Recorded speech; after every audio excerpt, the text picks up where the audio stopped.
آج کی ہماری سٹوری انتہائی ڈیٹیل میں اور بہت ہی پیارے انداز میں لکھی گئی ہے۔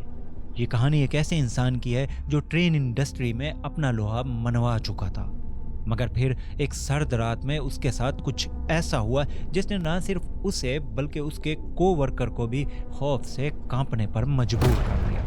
بات یہاں تک آ پہنچی کہ چلتی ٹرین سے ایک بوگی کو الوداع کہنا پڑا، یہ سب جانتے ہوئے بھی کہ اس بوگی میں 50 سے بھی زیادہ لوگ سوار تھے جنہیں اس اندیکھی مخلوقات کے رحم و کرم پر چھوڑ دیا گیا۔ کہانی ادھر بھی ختم نہیں ہوئی۔ قریبی ٹرین سٹیشن پر پولیس کے سامنے لوگوں کی بھیڑ کے باوجود دیکھتے ہی دیکھتے ڈرائیور ایسے زمین پہ گرا کہ کسی انسان میں اتنی ہمت نہیں تھی کہ اسے بچا پاتا۔ مگر صرف اتنا ہی نہیں، اور بھی بہت کچھ اسٹوری میں ہم کور کرنے والے ہیں۔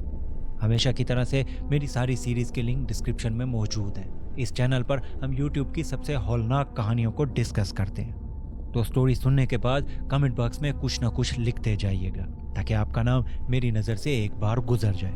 تو چلیے آج کی کہانی شروع کرتے ہیں۔ میں ہمیشہ سے ہی ایک لاجیکل انسان رہا ہوں، حقیقت سے خود کو قریب تر محسوس کیا ہے۔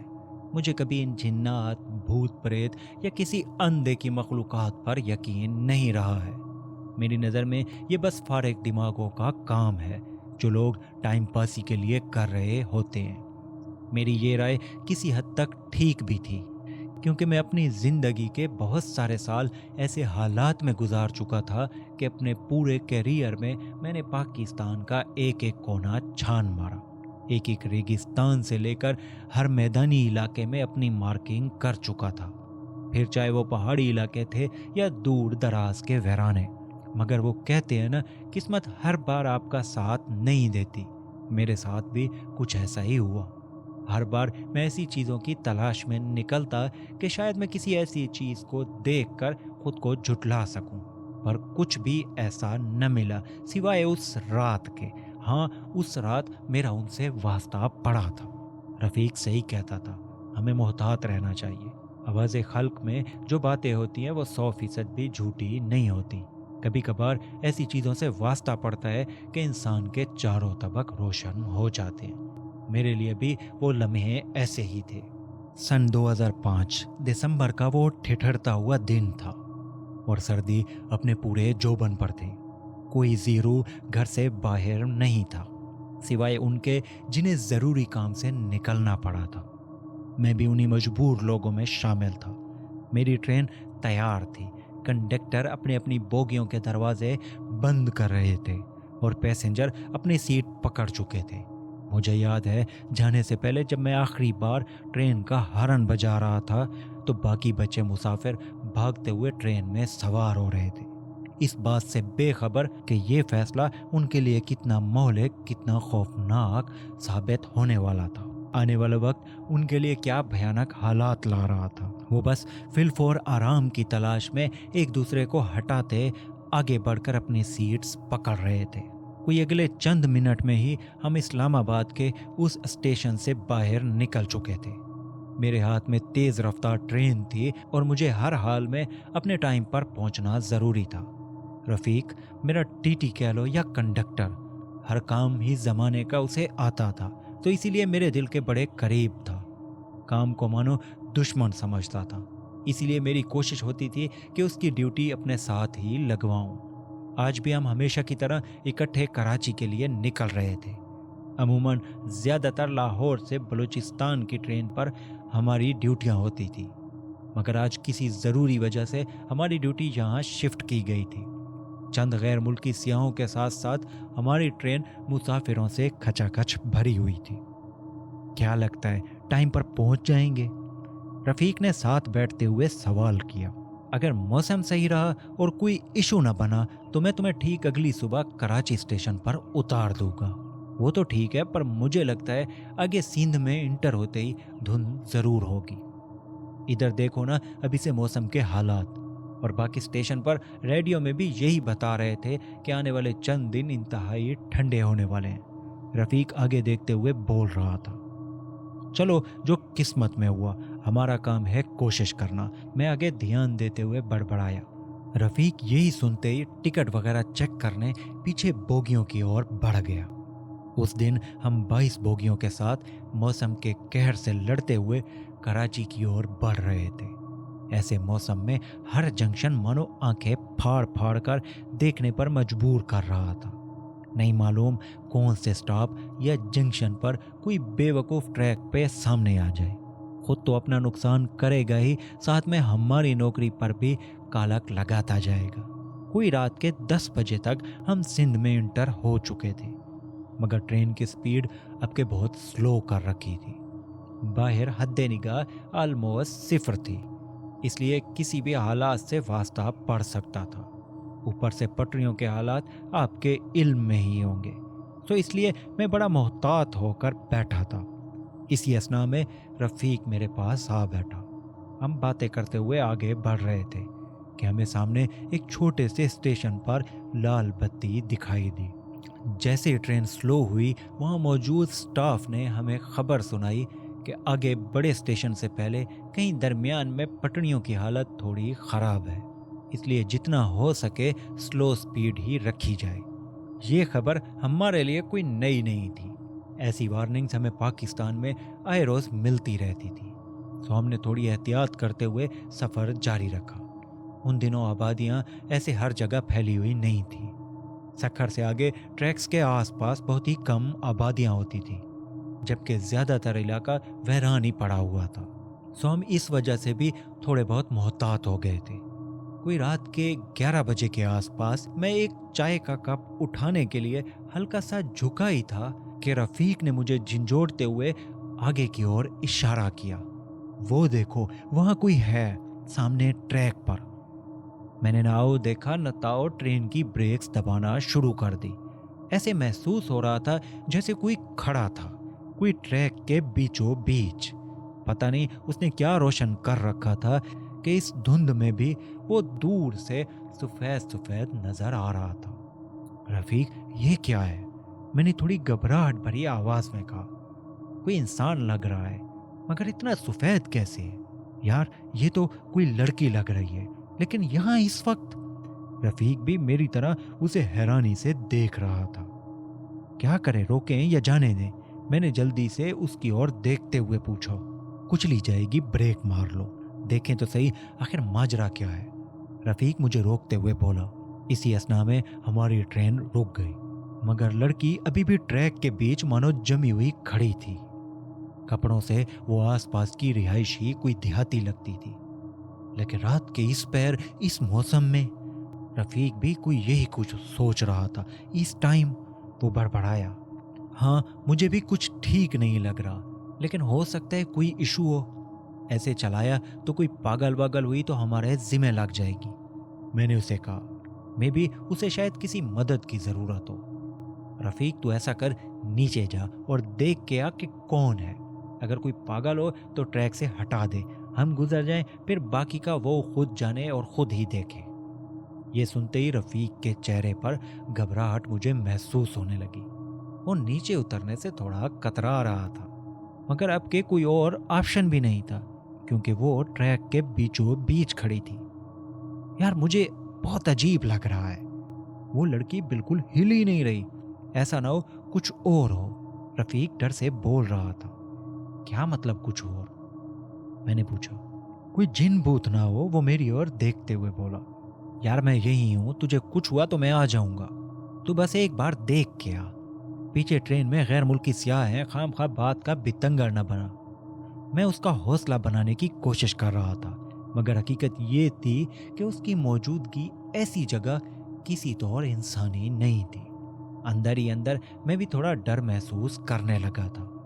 ट्रैक्स पर ऐसे वाकयात होते रहते थे, पर रात के इस पहर ऐसा हम पहली बार देख रहे थे, इसलिए हमें थोड़ा सा डर महसूस होने लगा था। खैर, यही सुनना था कि रफ़ीक ने थोड़ी हिम्मत दिखाते हुए पाँव नीचे की ओर मोड़ दिए। जैसे जैसे वो धीरे धीरे उसी ओर जा रहा था, लड़की भी हल्का हल्का उसी की तरफ टर्न लेने लगी थी। अब ये सारा मामला मुझसे चंद फीट दूर हो रहा था। मैं बस उन पर नजरें जमाए हालात का जायजा ले रहा था। तब तक हमें लग रहा था कि ये या तो कोई पागल लड़की है या फिर कोई अजीब सी चाल। हमें मेन स्टेशन से ऐसे हालात के लिए इंस्ट्रक्शन होती थी कि किसी सूरत ना रोका जाए, मगर ये बीच ट्रैक पर खड़ी थी, इसलिए हमें मजबूरन ट्रेन रोकना पड़ी। रफीक के पहुंचते ही उन दोनों में जैसे गुफ्तगू होने लगी। मैं केबिन की विंडो खोलकर हालात का जायजा लेने लगा। मैं किसी सूरत रफीक की जान खतरे में नहीं डालना चाहता था। 2 मिनट के आसपास उनकी गुफ्तगू होती रही और फिर वो लड़की आहिस्ता से ट्रैक से हट गई और दरख्तों के अंदर जाने लगी। मैंने हल्का सा ट्रेन को आगे बढ़ाने के लिए अभी सोचा ही था कि रफीक भी उसी लड़की की ओर दरख्तों में जाता हुआ मुझे दिखाई दिया। वो क्यों जा रहा है उसके पीछे? मैंने सर बाहर निकालकर उसे आवाज दी, मगर बजाय रुकने के रफीक लड़की के पीछे पीछे जाने लगा। मैं फौरन ट्रेन से उतरा और उसी ओर भागा। रफीक कहता मैं रह गया, मगर वो आगे ही आगे बढ़ा जा रहा था, ऐसे जैसे मेरी आवाज उसके कानों में पड़ ही नहीं रही थी। मैं भी पीछे चला गया, मगर जैसे ही मैंने रफीक का हाथ पकड़ा, वो हाथ मुझसे छुड़ाने लगा। लड़की आहिस्ता आहिस्ता आगे बढ़ रही थी और रफीक भी उसके साथ साथ। मैंने एकदम से रफीक को एक थप्पड़ रसीद किया तो उसे थोड़ा होश आने लगा। रफीक रुक जा, ये क्या कर रहा है तू? मैं जोर से चिल्लाया, लेकिन रफीक पर तो मानो कोई असर ही नहीं हो रहा था। वो जैसे उसके पीछे जाना भी नहीं चाहता था, मगर वो लड़की मानो उसे अपनी ओर खींच रही थी। मेरा दिल तेज तेज धड़कने लगा। मैं समझ गया था कि ये मामला कुछ और है। रफीक के जोर के बावजूद मैं उसे वापसी की ओर घसीटने लगा। रफीक की आवाज से लड़की एक लम्हे को रुक गई और मेरी ओर देखने लगी।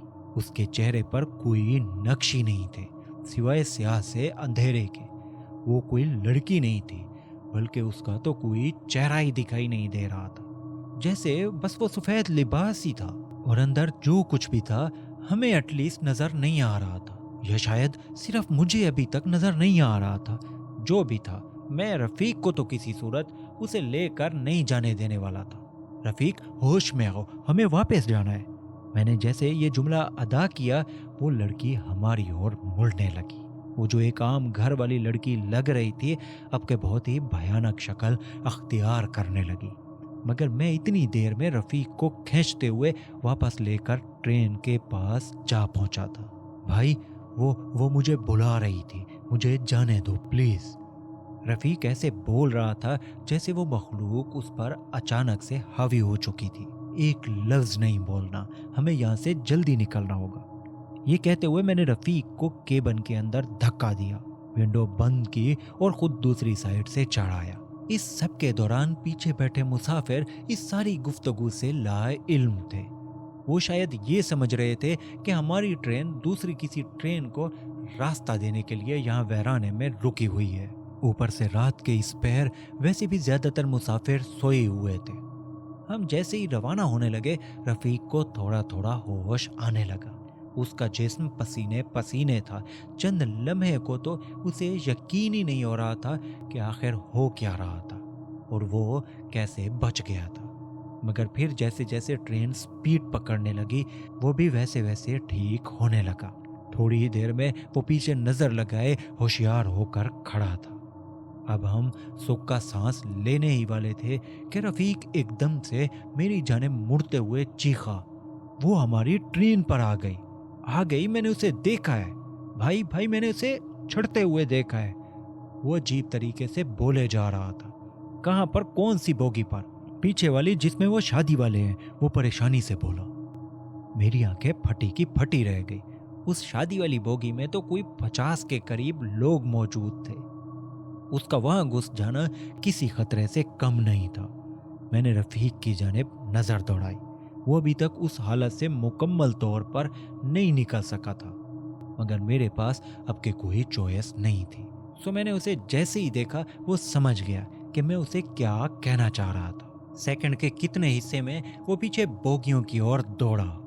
उसके जाते ही मुझे टेंशन लग गई। ट्रेन रोकते हुए तो हमने सोचा भी नहीं था कि इतना बड़ा खतरा हम मोल लेने जा रहे थे।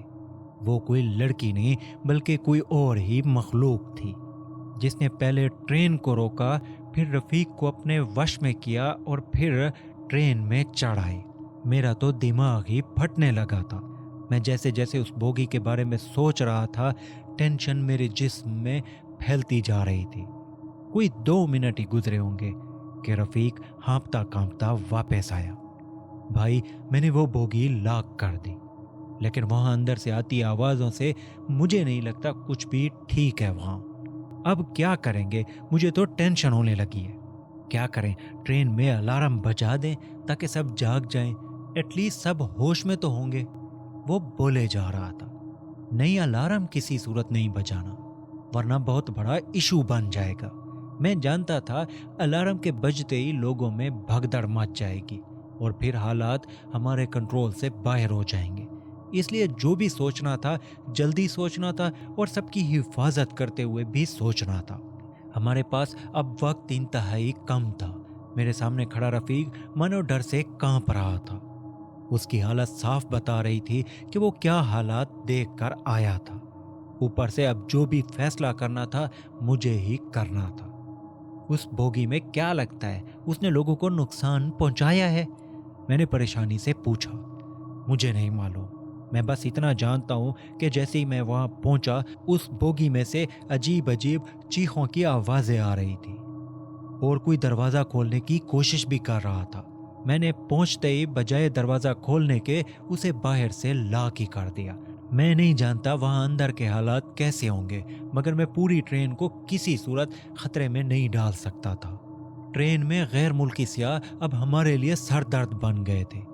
उन्हें अगर इस सारी सिचुएशन की मामूली सी भी भनक पड़ जाती तो पूरे मुल्क में हाय हाय मच जानी थी। इसलिए हमारी टेंशन में इतना ज्यादा इजाफा हो चुका था। हम जानते थे ऐसी किसी भी हालत में हमारा नौकरी से जाना तो पक्का ही था, ऊपर से जेल भी हमें हो जाती।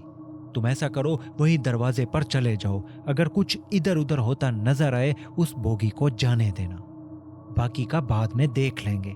अभी मैं अपनी बात मुकम्मल ही नहीं कर पाया था कि रफीक वापसी के लिए निकल गया। इस सिचुएशन को हम अच्छी तरह समझ चुके थे, इसलिए इतना जल्दी करना समझ में भी आ रहा था। कोई 5 मिनट ही इसी कश्मकश में गुजरे होंगे कि मुझे एक झटका सा महसूस हुआ। मेरा दिल कांप उठा। मैं जान गया था कि रफीक ने उस बोगी को ट्रेन से अलहदा कर दिया था। मेरे लिए अब कोई चॉइस नहीं थी कि उस बोगी को बचा सकता।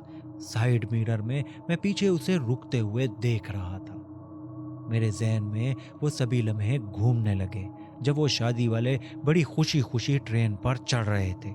मुझे उनकी तैयारियां और नाच गाने सब कुछ याद आने लगा। मेरा दिल डूबता गया। अभी इसी सोच में ही था कि रफीक ने आहिस्ता से दरवाज़ा खोला। हम दोनों ने एक दूसरे से नजरें मिलाई और समझ गए अब क्या करेंगे। मुझे तो बड़ी फिक्र हो रही है उन शादी वालों की। बाकी वो तो एक बोगी थी, जबकि उसी शादी वालों की दूसरी बोगी अभी भी अटैच है। उन्हें पता चला तो हमें जिंदा गाड़ देंगे। बात उसकी 100% दुरुस्त थी। इस चीज पर तो मेरा ध्यान ही नहीं गया था, मगर एक चीज मेरे दिमाग में जरूर आई। चंद किलोमीटर आगे एक बड़ा स्टेशन आने वाला था। मैं जानता था कि अगर मैं वहां पहुंच गया तो उस बोगी की हेल्प के लिए किसी को भेज सकता था। मैंने उसी लम्हे ट्रेन की रफ्तार तेज कर दी। आगे कुछ दिखाई नहीं दे रहा। थोड़ा आहिस्ता करो, तुम हम सबको मरवाओगे, रफीक मुझे झंझोड़ते हुए बोल रहा था। मुझे उन्हें बचाना होगा किसी भी सूरत में। आगे चंद किलोमीटर दूर ही एक बड़ा सा स्टेशन है। हमें जितना जल्दी हो सकता है वहां तक पहुंचना होगा। मेरी बात सुनते ही रफीक खामोशी से आगे देखने लगा। अगले चंद मिनट में ही हम स्टेशन पर रुक रहे थे। ट्रेन अभी सही से रुकी ही नहीं थी कि रफीक जल्दी से उतरकर मेन ऑफिस की ओर भाग रहा था। कोई उम्मीद नहीं थी कि स्टाफ रात के इस पहर ड्यूटी पर मौजूद भी होगा कि नहीं, मगर हमें अपनी कोशिश करनी थी। ट्रेन के रुकते ही मैं भी उसी ओर भागा। हमारी किस्मत से वहां का स्टाफ जाग रहा था। उन्होंने बर वक्त हमारी मदद करते हुए पुलिस में इत्तला दे दी।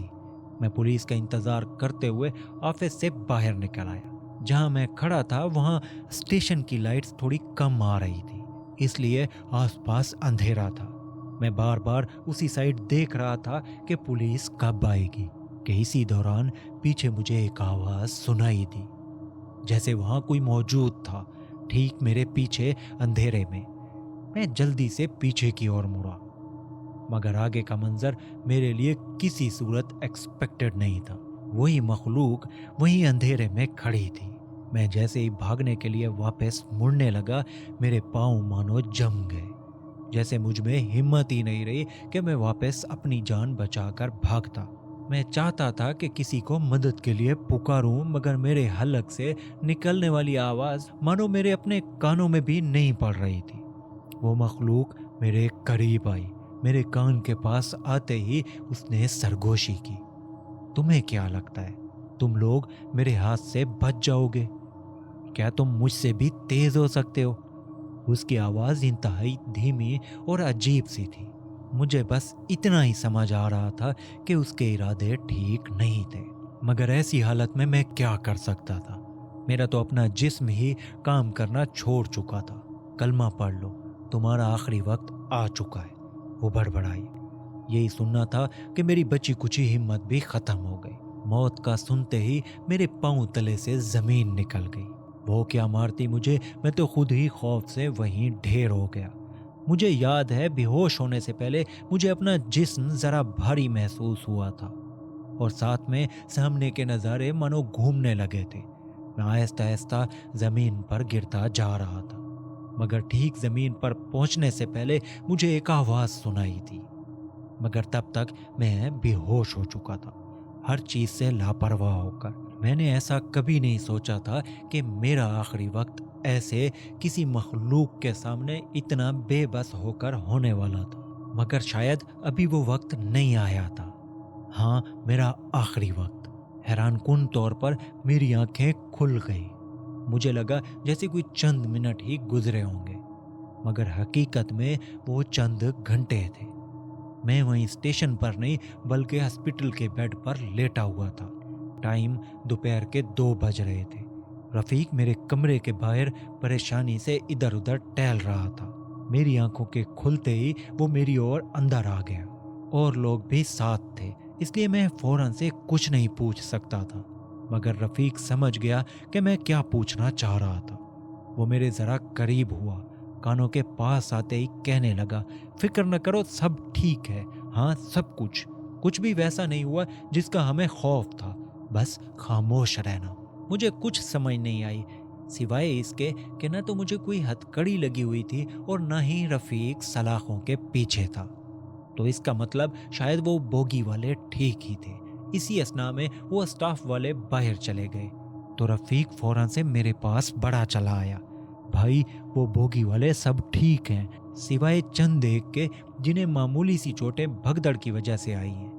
वो चुड़ैल वहाँ इंसानी शक्ल में थी, इसलिए किसी को भी शक नहीं पड़ा, वरना बहुत बड़ा नुकसान हो जाता। मेरी मेन स्टेशन में बात हुई है। उन्होंने बोगी के अलहदा हो जाने को कोई टेक्निकल इशू समझा है। इस वजह से हमारे लिए टेंशन की अब कोई बात नहीं। मैंने जैसे ही ये सब सुना, मेरे सांस में सांस आया। मेरी सारी टेंशन एकदम से ख़त्म हो गई। हम दोनों एक दूसरे से बहुत खुशी से गले मिले। हम जानते थे कि कैसे हम इतने बुरे हालात में बच गए थे। उस रात अगर रफ़ीक उस चुड़ैल को वो भारी चीज़ न मारता तो शायद मेरा बचना मुमकिन नहीं था। वो मुझे वहीं कच्चा चबा कर खा जाती, मगर मेरी जान बचनी थी, तो इसलिए रफ़ीक मौके पर आकर मुझे बचा गया। मैं जो इन बातों पर सिरे से यकीन ही नहीं करता था, अब के कोई मेरे सामने मेरे जैसा बिहेव करता तो मैं फ़ौरन से उसे टोक कर कहता, जिस दिन सब चीज़ें बराबर हो जाएंगे तुम खुद जान जाओगे कि ये सब कितनी हकीकत और कितने झूठ पर मबनी होती हैं। ये जिन्नात सच में होते हैं। ये अलग बात है कि इंसान से कब उनका वास्ता पड़ता है। उस रात के बाद फिर मेरा वास्ता कभी उनसे नहीं पड़ा। हाँ, मगर अब उन पर यकीन करने वालों में एक और इंसान का इजाफा हो चुका है। मैं भी अब इन सब बातों पर यकीन करने लगा हूँ, मगर वैसे नहीं, क्योंकि मैं जानता हूँ सालों में कभी कभार ही ऐसा किसी इंसान के साथ होता है। उस चुड़ैल के बारे में आज भी सुना जाता है कि वो उन्हीं इलाकों में आए दिन चंद देहातियों को नजर आती रही है, मगर अब के इंसानों से वो कोसों दूर रहती है। शायद रफ़ीक की उस वज़नी ज़र्ब ने उसके भी इंसानों के बारे में जो विचार थे उन्हें थोड़ा तब्दील करके रख दिया था। مگر وہ کون تھی اور کیا چاہتی تھی، اس سوال کا جواب شاید آج بھی کسی کے پاس موجود نہیں ہے۔ اگر یہ کہانی آپ کو پسند آئی ہے اور اتنا حد تک آپ نے کہانی سن لیا ہے تو اس کا مطلب یہ ہے کہ آپ میری کہانیوں کو پسند کرتے ہیں۔ تو اگر ایسی ہی بات ہے تو سبسکرائب والا بٹن ضرور پریس کرتے جائیے گا۔